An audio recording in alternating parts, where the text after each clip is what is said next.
Hello, I'm Olivier at the Mouratoglou Tennis Academy. I'm here with Dunlop to show you how to replace an overgrip.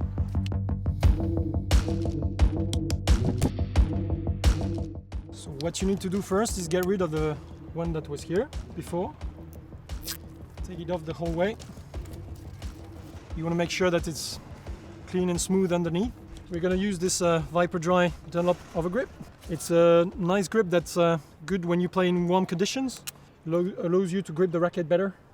So you unwrap the overgrip, you get rid of this part here that's going to help you make the start. Take the racket.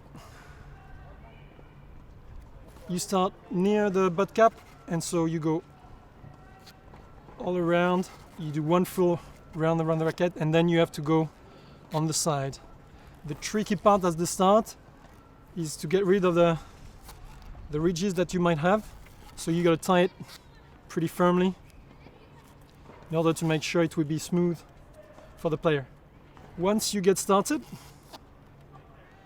just wrap it around and make sure you have a regular overlapping. I would say maybe around 2 millimeters, depending on the player expectation.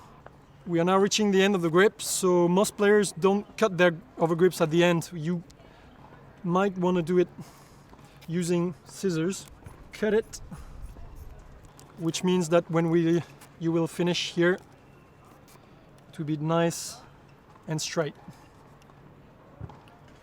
Once you reach the end, use the sticky part that you left at the start.